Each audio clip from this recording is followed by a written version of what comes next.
Do not touch nga daw. The center panel of the truss contains two flexible cable. So, ano ibig sabihin ng two flexible cable? So, familiar kayo sa mga nadadaanan yung bridge pagka may mga redundant members, yung may mga naka-cross brace. Di ba yung cross brace na yan, minsan makikita nyo hindi naman yan naka-weld, hindi yan magkadikit. Gumagalaw siya.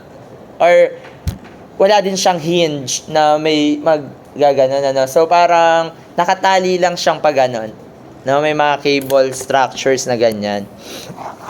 So, ano ibig sabihin nun? Sir, bakit naglagay pa flexible cables yung ginagawang ganyan?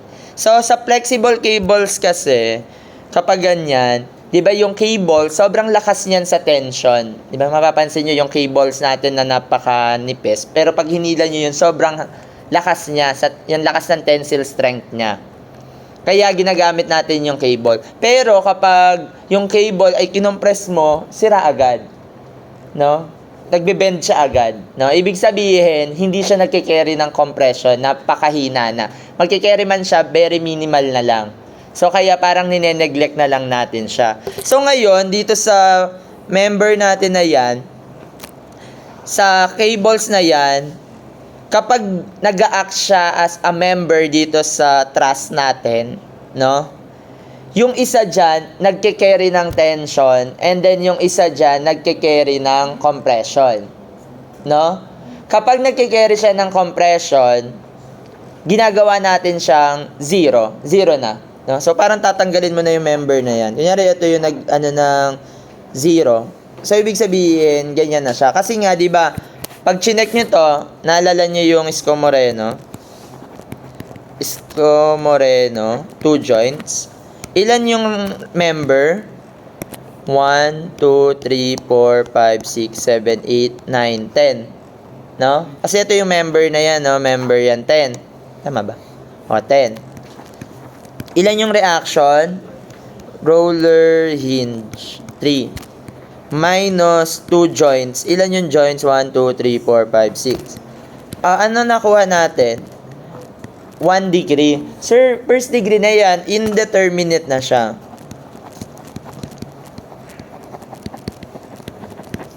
So, indeterminate na siya. So, hindi na namin siya isosolve. Hindi nga, So, dito, i-assume nyo, ito na yung unang condition. Kasi kung ilan yung degree of indeterminacy natin dyan, yun yung number of condition na kailangan nyo. So, since 1 lang naman yung nakuha natin, so, ibig sabihin, we need 1 condition or 1 more equation. So, ano yung condition natin dyan? Ang condition natin dyan is i-zero natin yung member CD or BE. So, mamimili ka dyan. For example, zinero mo tong BE. So, sa computation mo, eliminate mo na yung member BE.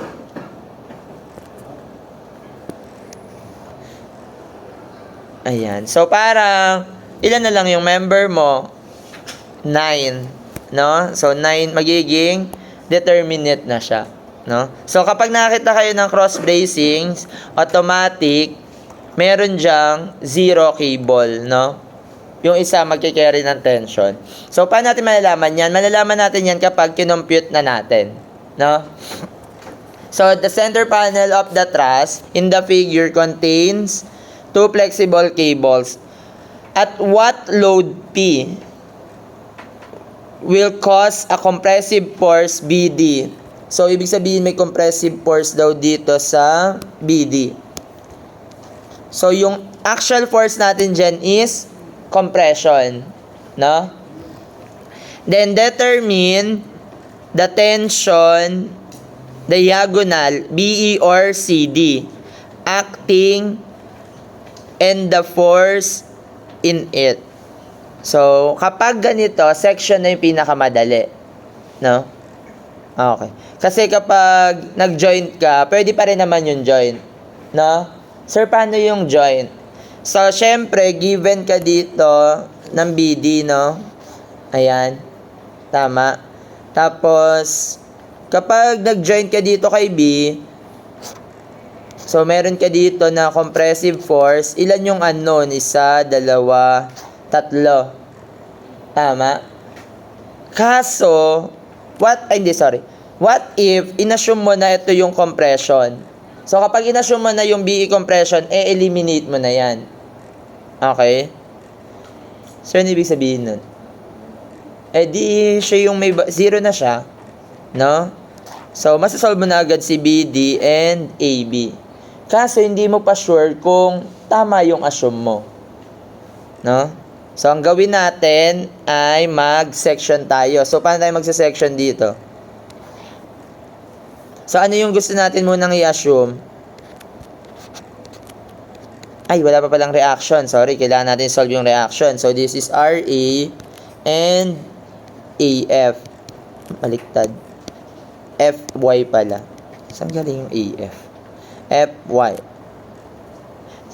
So, moment tayo sa F. Summation ng moment at F. Solving for the reaction equals to 0. Taking clockwise positive. So, we have RA. Ano yung moment arm ni RA? 3L. No? Mahalaga yan. Minus P. Ano yung moment arm ni P? 2L. Ano ang value ni RA?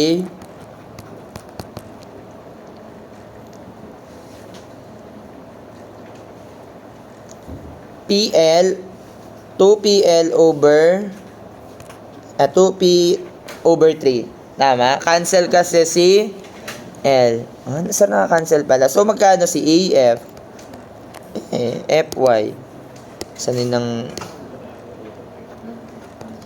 So, that is equal to P over 3. Kasi summation ng forces vertical, this is 2P. At 2/3 P. So, ito, 1/3 P. No? Ngayon, anong side yung gagamitin natin? Father side. Ayan. So, right side. Sir, mas madali sa left side. Sa right side, isa lang yung force. Reaction lang. Edi yun na lang gamitin natin, no? Sige, right side. Walang mali kung anong gusto nyong gamitin. Bahala kayo. Saan kayo masisiyahan mag-solve, no? So, left side, sir, yung ginamit ko. So, ngayon, ang may expose, di ba ang sabi natin, 0 si AY, si ano dito, ha? Sir, di ba ang sabi compression si CD? Anong letter ito? CD ba? BD. So, ito yung force BD. Ang sabi, compression siya na 20. Nasundan? Sir, bakit papunta sa right? Kasi nga, sinabi compression yung BD.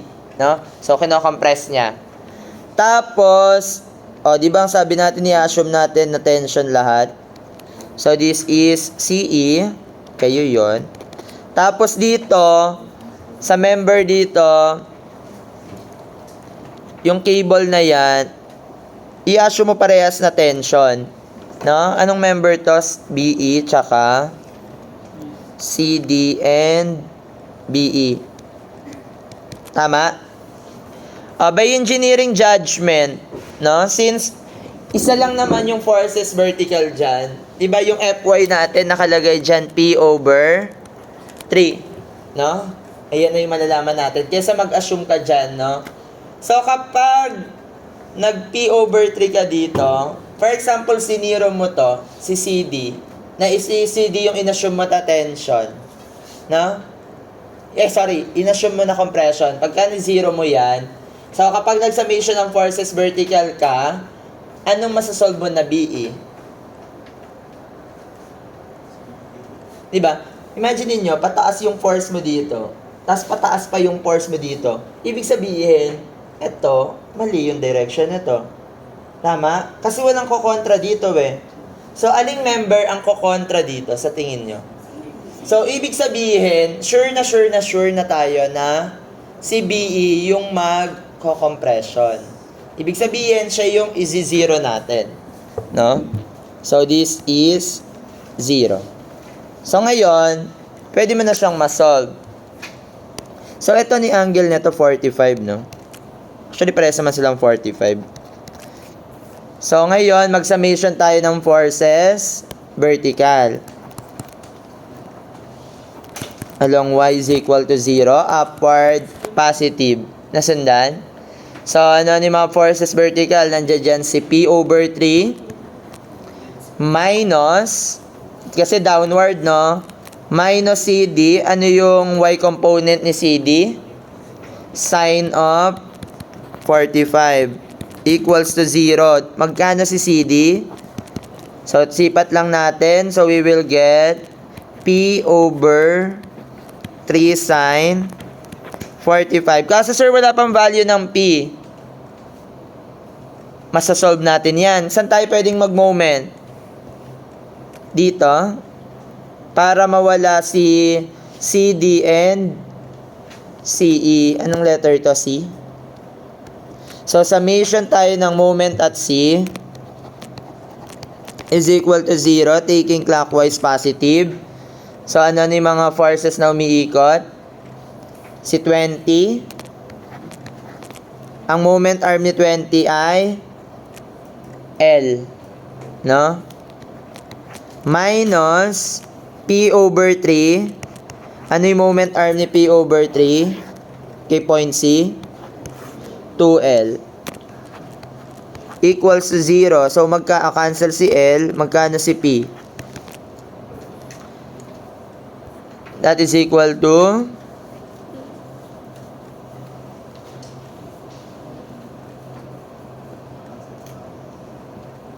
60 divided by 2. 30.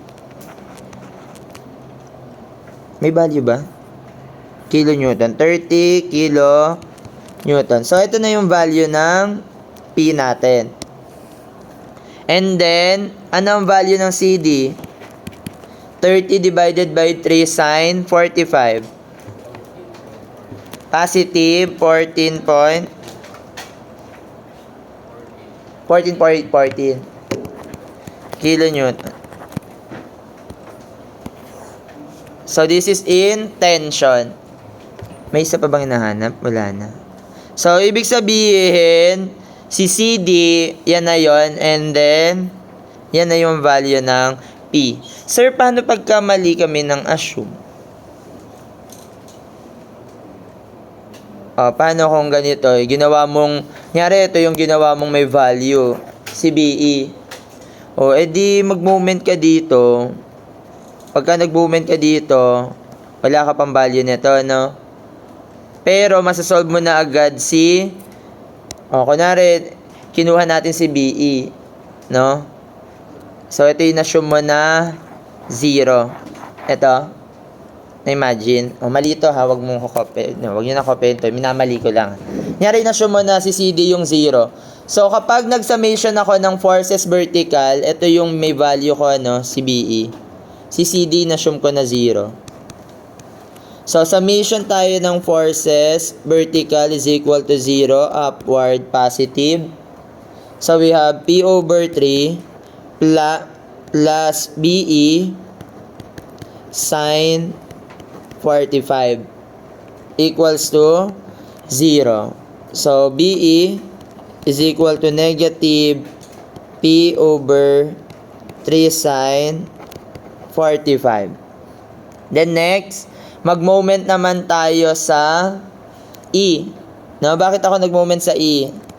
Summation ng moment at E is equal to 0, taking clockwise positive, para mawala ko si BE and CE. Imagine.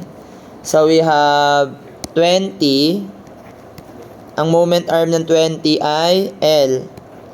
Minus P over 3. Ang moment arm ni P over 3 ay tama, L din. L. Sir, may nakuha akong value ng P, 0. So, magkano yung P? 60. Hala, sir, tama. Na-solve ko si 60. Pero, ano yung solve ng BE mo? That is, substitute mo lang dito. Negative 30 divided by sine 45. 20 pala. 28. Negative 28 point. Ibig sabihin, sir, nag-negative yung BE. Ano ibig sabihin ng negative value natin? Compression. Ibig sabihin, mali yung sagot natin. Kasi nga, ang sabi natin, di ba, kapag cable, nagkikerry lang siya ng tension. Kapag nag-negative yung isang member mo dun sa cable, mali na to. So, ibig sabihin, cross yan. So, ito ang tamang sagot, no? Ang BE po yung 0. So, pag tinatanong, alin yung member na nagkikerry ng compression or nagkikerry lang ng, alin member nagkikerry ng tension, that is CD. Ay, may tumatawag.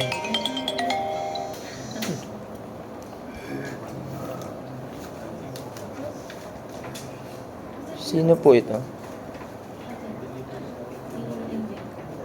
Teka lang po, sino po ito? Hindi po ako si Mariana, sorry.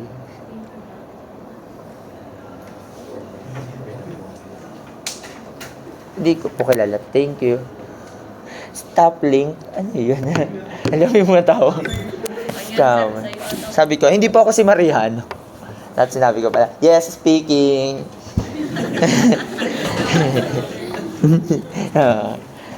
Ayun lang, no? Kapag ganyan. Ito yung ang tatandaan nyo dito, ito madalas to, hanggang boards to, no? Hanggang review, lumalabas yan. No? Yung may cables, no? Tandaan nyo yung cables na yan, mahalaga yung condition yan, no? Again, ang condition natin dyan ay may isang compression dyan and may isang tension. Yung compression ay magsi-zero, no? Lagi yan, no?